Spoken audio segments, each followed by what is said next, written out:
सार्वजनिक भयो लोक दोहोरी गीत उमेर 55। लक्ष्मी परियार चिज गुरुङ र अर्जुन गहतराजले दिए दमदार प्रस्तुति।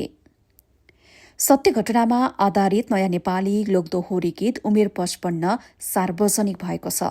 चर्चित गायिका लक्ष्मी परियार, लोकप्रिय गायक चिज गुरुङ र प्रतिभाशाली गायक अर्जुन गहतराजको सुमधुर स्वर रहेको यो गीतले सार्वजनिक भएसँगै दर्शक तथा श्रोताहरूको राम्रो प्रतिक्रिया पाइरहेको छ। चर्चित गीत गोठको बाटोपछि लक्ष्मी परियारको नयाँ प्रस्तुति रहेको यस गीतका शब्द तथा संगीत अर्जुन गहतराजले तयार पारेका हुन्।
गोर्खा जिल्लाको शिरान्चोक गाउँपालिका 3 हर्मिका चिज गुरुङ नेपाली लोक तथा दोहोरी संगीत क्षेत्रमा आफ्नो छुट्टै पहिचान बनाउन सफल भएका गायक हुन्। उनले धेरै दर्शक श्रोताको मन जितिसकेका छन् र देश तथा विदेशमा पनि उनको चर्चा उत्तिकै रहेको छ। चिज गुरुङले 2065 सालदेखि लोक तथा दोहोरी गायन यात्रा शुरू गरेका थिए।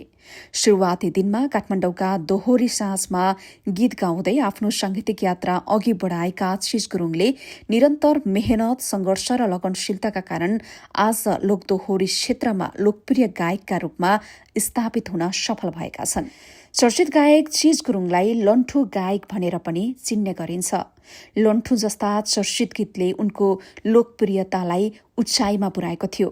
गीतको संगीत संयोजन राजेन्द्र बाजुरालीले गरेका छन् भने रेकर्डिङ सागर बाजुराली रेकर्डिङ स्टुडियोमा गरिएको हो।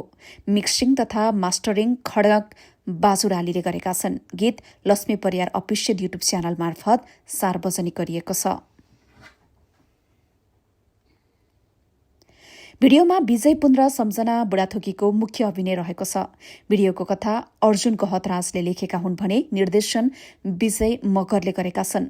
कोरियोग्राफी खगेन्द्र गिरी, छायाङ्कन महेश महरा र सम्पादन तथा रङ संयोजन मीन रावलले गरेका छन्। सहायक सम्पादन दीपक देउवा रहेका छन्। सत्य कथामा आधारित कथावस्तु, उत्कृष्ट गायन र स्तरीय भिडियो निर्माणका कारण उमेर 55ले छोटो समयमै दर्शकमाझ राम्रो चर्चा बटुलिरहेको छ।